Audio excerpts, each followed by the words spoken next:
નિયત સંબંધ ચેપ્ટરમાં પણ દ્વિચલ કોષ્ટકની રીત એટલે કે બીવેરિયાટ ફ્રીક્વન્સી ટેબલ એ પણ આમાં રીત આવે છે. કોરિલેશન ચેપ્ટરમાં આપણે કરેલ હતી, એમાં લેક્ચર નંબર 25માં એ મૂકેલ છે. ટિપિકલ સમમાં મોસ્ટ ટાઈમ લેક્ચર તરીકેનું એડિંગ છે. એમાં જો તમે જોયેલ હશે તો તમને આ વિડીયો પણ પરફેક્ટ આવડી જશે. હવે બંનેમાં ફરક શું પડે એ આપણે જોઈ લેવું. તો બંનેમાં ફરક એ પડે કે લાસ્ટમાં જે આપણે સૂત્ર મૂકીએ એ ચેન્જ થાય, બાકી કોષ્ટક તો એ જ આવે. તો પણ તમને એકવાર રકમ લઈ અને સમજાવી દઉં છું. સમ નંબર પેલો છે find out both regression equation line. બંને નિયત સંબંધ સમીકરણ મેળવો એક્સ અને વાય. તો આમાં એક વસ્તુ યાદ રાખવી પડશે કે એક્સમાં 10 અને 20 બેનું અંતર કેટલું છે? 10નું. આમાંય 10, 10, 10. તો જે અંતર હોય એને CX કહેવાય. એક્સમાં જે અંતર એને શું કહેવાય? CX. વાયમાં જે અંતર એને શું કહેવાય? CY. અને જ્યાં આપણે એક્સમાં યુ ધારશું અને જ્યાં 0 લખશું એને એ કહેવાય, અને વાયમાં જે આપણે 0 લખશું ત્યાં જે રકમ આપણે ધારશું ને 0 લખશું એનું કહેવાય બી કહેવાય. તો પહેલા તો આપણે કોષ્ટક તૈયાર કરીએ એમ કોષ્ટક તૈયાર કરી લેવાનું. તો તમને ખબર હોય તો કોલમ હોય એમાં 6 કોલમ એડ કરવાની. તો 1 2 3 4 5. તો 11 કોલમ ઊભી 1 2 3 4 અને 10 કોલમ આડી એ આપણે દોરી અને દાખલો કરી લઈએ. તમે જોઈ શકો છો કે જો આગળ મેં કીધું હતું ઊભી 11, 1 2 3 4 5 6 7 8 9 10 ને 11. આડી કેટલી કીધી હતી તમને? 4 હતી, 6 એટલે 10. તો 1 2 3 4 5 6 7 8 9 ને 10. હવે તમે એવું બને તો એકાદી કોલમ વધી જાય તોય કાંઈ વાંધો નથી, પણ ઘટવી જોઈએ અને એકાદી વધુ બનાવો તો ભલે કોરી પડેલી, એમાં કંઈ માર્ક કપાતા નથી. અને તમને આ રીતે દોરી હવે એમાં કિંમત મૂકવાની છે. હવે કેમ મૂકવી એ મેન બાબત છે. હવે એ સમજવાનું છે તમારે. ખાસ જો ધ્યાન આપજો કે કઈ રીતે મૂકવી. તો પેલા તો એક્સ હોય તો એક્સ લખવાનું, આ બાજુ છે વાય. જો અહીંયા વાય હોય તો વાય, એક્સ હોય તો એક્સ, એમાં કઈ ફેરફાર કરવાના નહીં. તો એક્સમાં શું છે? 10 થી 20, 20 થી 30, 30 થી 40 અને 40 થી 50. અને વાયમાં શું છે? આપણે 5 થી 10, 10 થી 15 અને 15 થી 20. હવે જે વચ્ચે રકમ આપી છે એ આપણે લખી લઈએ. તો કેટલા આપ્યા? કોર્નરમાં જ લખવાની. 2 3, આમાં કઈ નથી. 1, આમાં કઈ નહીં. 4 2 ડેશ 3 ડેશ 3 2. કોર્નરમાં એટલે લખવાની કે છેલ્લે ખબર પડશે હું કામ કોર્નરમાં લખી. હવે કોલમ બનાવવાની છે તો એ જ મેન વસ્તુ ધ્યાન દેવાની છે કે કોલમ કઈ રીતે બનાવી. હવે તો ખાસ સમજજો, આ બાજુ વાય છે કે નહીં? તો સામે વાય આવશે. વાય હોય તો આ બાજુ વાય આવે. તો વાય છે તો પેલા શું આવે? F Y. કારણ કે આને ફ્રીક્વન્સી ટેબલ મેથડ પણ કહેવાય. પછી એની મધ્ય કિંમત જેને કહેવાય MV. કોની? વાયની. પછી વાય હોય એટલે તમને ખબર છે આપણે યુએન રીતમાં કોણ આવે? વી. પછી FV, FV સ્ક્વેર અને FUV. એ જ રીતે નીચે અહીં કોણ આવશે? FX. X છે ને તો X નીચે આવે. પછી X હોય એની મધ્ય કિંમત એટલે કે MV ઓફ X. પછી X હોય ત્યાં શું આવે? U. FU, FU સ્ક્વેર અને છેલ્લે તો બેમાં શું આવે? FUV. આટલું થઈ જાય પછી તમારે સ્ટેપ આવે સરવાળો કરવાનો. શું કરવાનું? સરવાળો. તો આપણે સરવાળો કરીએ તો 2 + 3 + 1 કેટલા થાય? 6. 4 + 2 6. 3 + 3 + 2 8. એ જ રીતે આ બાજુ સરવાળો કરવાનો. 3 + 2 5. 4 + 3 7. 3 + 2 5. 1 + 2 3. ત્યાં બંને ભેગા થાય એને n કહેવાય. શું કહેવાય? n. તો 6 + 6 + 8 કેટલા આવશે? 20. આ બાજુ જોઈ લેવાનું. 5 + 7 12 + 5 17 + 3 એટલે 20. બે બાજુ સેમ જ મળી જવા જોઈએ. હવે ગોતવાની છે MV એટલે કે મિડલ વેલ્યુ. તો મિડલ વેલ્યુ કેમ ગોતવી? તો મિડલ વેલ્યુ આપણે ગોતીએ 5 + 10 એટલે 15/2 7.5.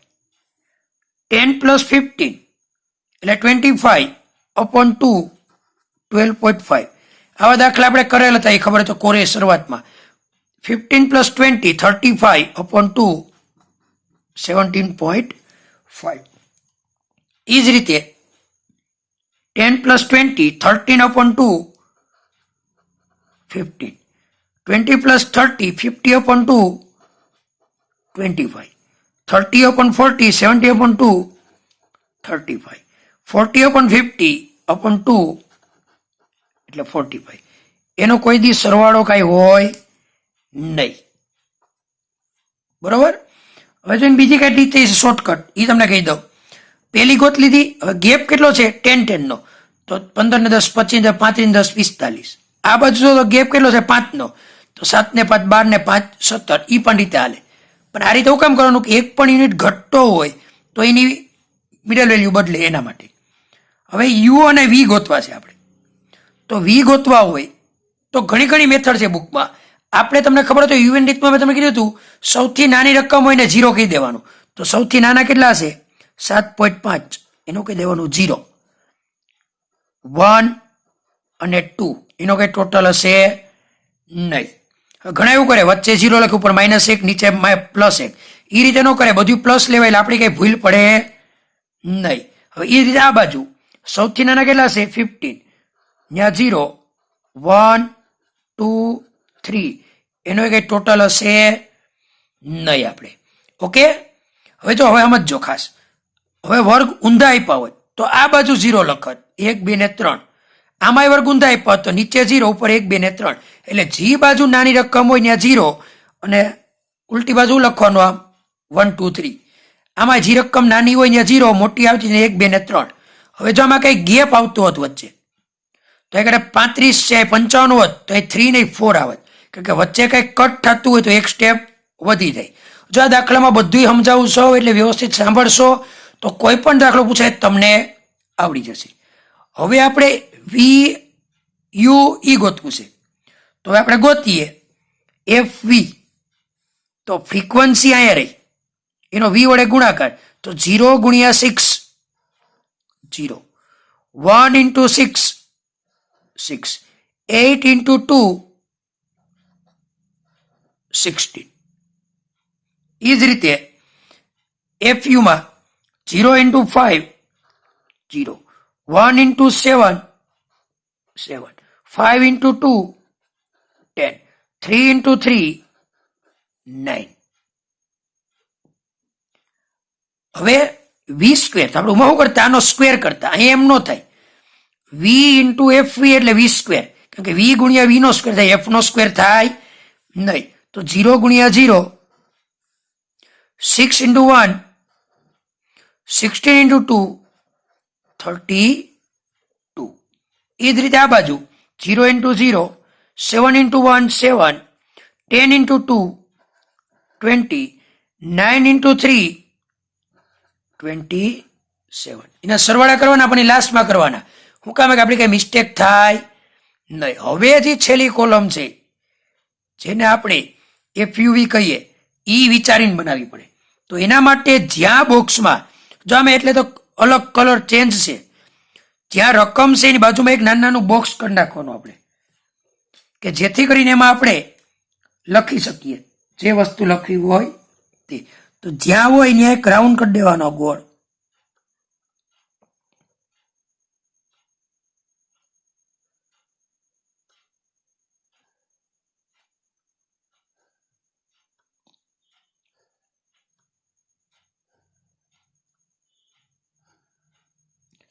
જ્યાં રકમ હોય ત્યાં બોક્સ કરી નાખવાનું આપણે.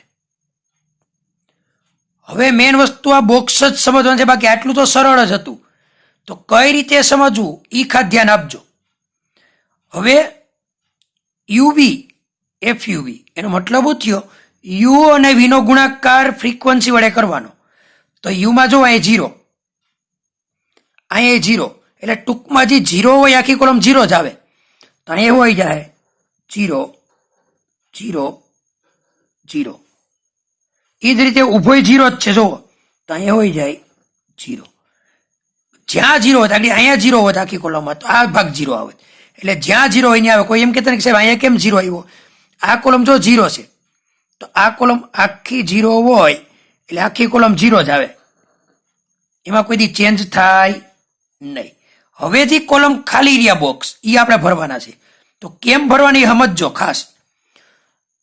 ત્રણેયનો ગુણાકાર કરવાનો.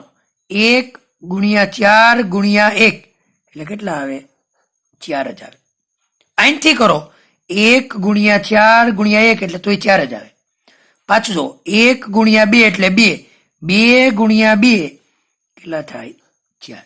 હવે અહીંથી કરો તો 2 × 2 4, 4 × 1 એટલે 4.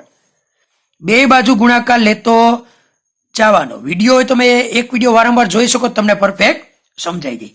હજી જો અહીંયા આ 3 છે એને ગુણ્યા 2, 3 × 2 એટલે 6, 6 × 2 એટલે 12.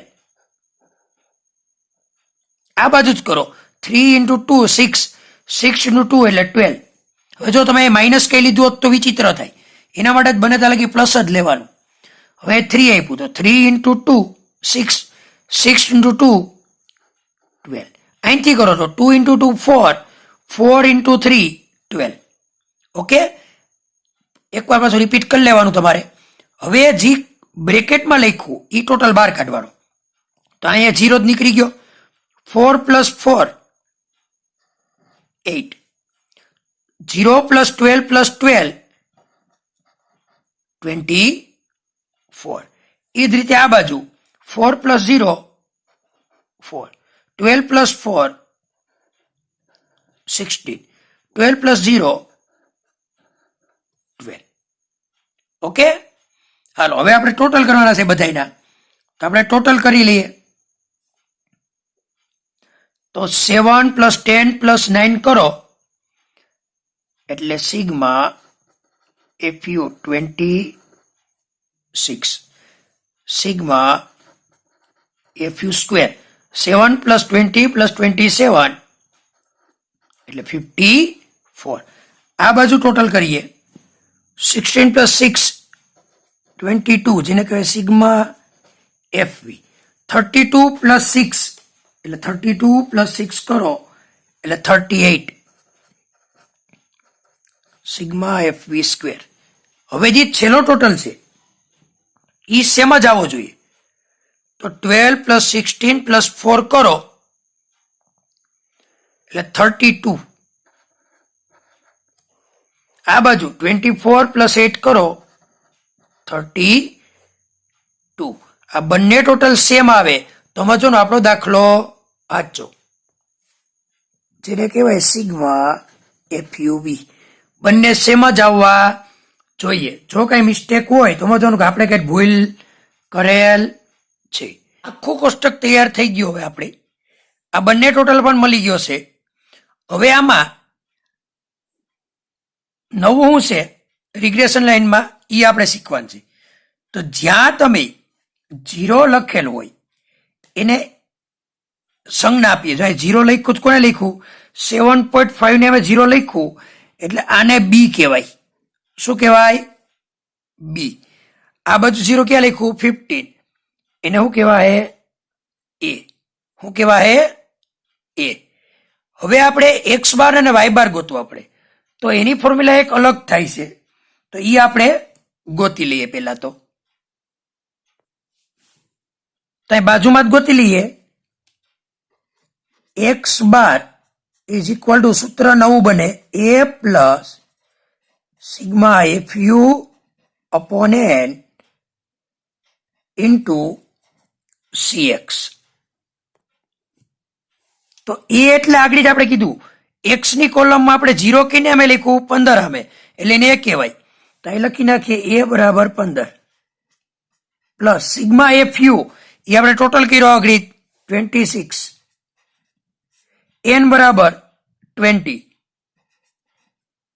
ઇન્ટુ CX એટલે કે એક્સ નું અંતર તો 20 માં 10 જાય તો 10 તો 15 પ્લસ. હવે કેલ્ક્યુલેટરમાં આખી ગણતરી ભેગી જ કરવાની, જરીક પણ અલગ રાખવાનું નહીં. તો ગણતરી કેમ કરવાની? 26 ઇન્ટુ 10 અપોન 20 એટલે કેટલા આવશે? 30. તો X bar is equal to 15 into 13 28 અને Y bar is equal to B plus sigma F V upon N ગુણ્યા CY. તો બી એટલે વાય માં જ્યાં 0 લખ્યું નહીં, તો કોને અમે લખ્યું 7.5 plus F V 22 N is equal to 20 CX એટલે આનું અંતર વર્ગ લંબાઈ 5 તો 7.5 પ્લસ 22 ઇન્ટુ 5 અપોન 20 કરો એટલે 5.5. તો Y bar is equal to 7.5 plus 5.5 13. આ ત્રણ વડે નવું છે કોરિલેશન કરતા. ઓકે, હવે આમાંથી જે આપણે જરૂર છે સંજ્ઞા એ આપણે નોખા પેજમાં બધી લખી લઈએ અને આપણે y1x અને x1y ની ગણતરી કરી લઈએ. આપણે આગળ આપણે કબૂતરખાનું જે સમજા પિજન બોક્સ એમાં જરૂર હતી બધું લખી લીધું. તો n બરાબર 20 sigma F U 26 F V 22 U square 54 V square 38 F U V 32 X bar આપણે ગોઈતો વાય બાર ગોઈતો હતો અને CX આપણે કે એક્સ નું અંતર 10 અને CY એટલે વાય નું અંતર 5. હવે આપણે બંને ઇક્વેશન લાઈન એટલે પેલી આવે y1x જેને કહેવાય y ની x પરની અને બીજી કઈ આવે x1y જેને કહેવાય x ની y પરની નિયત સંબંધ રેખા. હવે બેયની ફોર્મ્યુલા આપણે મૂકીએ તો byx is equal to n sigma F U V minus sigma F U sigma F V upon n sigma F U square minus sigma F U નો હોલ સ્ક્વેર ઇન્ટુ હવે પેલા y હોય તો CY અપોન CX. આપણે યુવિન રીતમાં જે કર્યું હતું એ જ રીતે સૂત્ર બને. બાજુ બનાવવું હોય તો BXY is equal to n sigma F U V minus sigma F U sigma F V upon જ્યાં યુ દેખાય ત્યાં હું લખી નાખવાનું V n sigma V square minus sigma V નો હોલ સ્ક્વેર. અહીંયા શું આવે CX અપોન CY. હવે આમાં આપણે કિંમત મૂકીએ. n બરાબર કેટલા છે 20 FU વી 32 FU 26 FV 22 upon n બરાબર 20 FU square 54 minus 26 નો સ્ક્વેર ઇન્ટુ CY કેટલું 5 upon 10. સોલ્વ કરીએ 20 into 32 કરો 640 minus 26 into 22 करो 572 divide by 54 into 20 1080 minus 26 no square 676 into 5 upon 10. 640 minus 572 68 divide by 1080 minus 676 404 into 5 upon 10. तो 68 into 5 करो 340 divide by 404 into 10 4014. तो BYX is equal to 340 upon 4014 એટલે 0.08. હવે એ રીતે બાજુમાં ફાઇન્ડ આઉટ કરી લેવાનું. આગળની ગણતરી પછી જ કરવાની એટલે આપણે ખબર પડે કે મિસ્ટેક છે કે નહીં. તો n is equal to 20 32 minus sigma 26u v22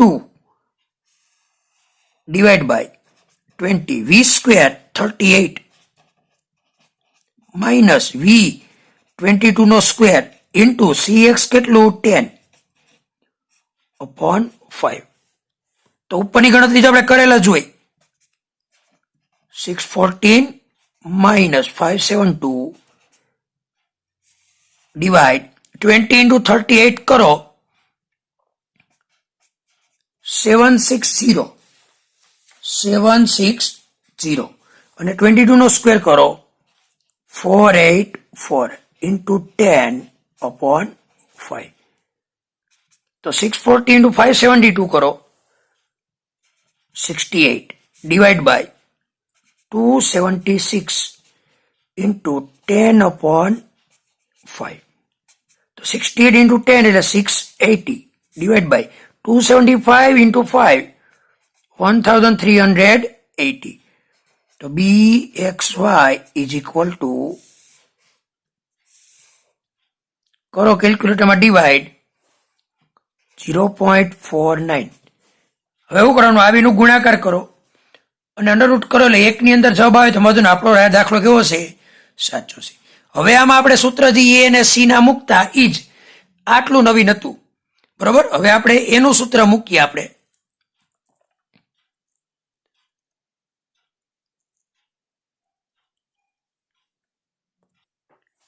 y1 x તો એ આવે તો a is equal to y bar minus byx into x bar. તો y bar કેટલો છે આગળ આપણે ગોઈતો 13 minus byx 0.08 into x bar કેટલો છે 28. તો 13 minus 0.08 into 28 કરો 2.24. તો a is equal to 13 minus 2.24 10.76. તો બાજુમાં શું મળે c. તો c is equal to x bar minus bxy into y bar. તો x bar કેટલો છે 28 minus 0.49 into 13. તો 28 minus 0.49 into 13 6.37. તો c is equal to 28 minus 6.37 21.63. હવે આપણે છેલ્લું ઇક્વેશન ઉપર કઈ કિંમત આપી નથી તો લાસ્ટ ઇક્વેશન આપણે મેળવી લઈએ. તો પેલાનું શું આવે y cap is equal to a plus byx into x. ને આમાં શું આવે x cap is equal to c plus bxy into y. તેમાં તો કિંમત જ મૂકવાની રહેશે. આપણે a કેટલું આપ્યો 10.76 પ્લસ byx કેટલું 0.08 8x. આ y કેપ થઈ ગયું. એ રીતે x cap is equal to 21.63 plus 0.49 y. હવે ઘણીવાર તમને વિઝન બોક્સમાં પણ x ની કિંમત આપે તો અહીં મૂકવાની, આપણે જેમ મૂકતા y ની કિંમત આપે તો મૂકવાની. ને ઘણીવાર આમાં કે તમને કે પ્રોબેબલ એરર ફાઇન્ડ આઉટ, તો જેમ આપણે કોરિલેશનમાં ગોતતા એમ જ આમાં ગોતવાનું રહેશે. ઓકે, તો આખો દાખલો જોઈ લેજો. વિઝન બોક્સ એ સમજાવેલું હતું અને કઈ રીતે ફાઇન્ડ આઉટ કરવું એ પણ તમને અત્યારે ખાસ સમજાવી દીધેલ. Thank you.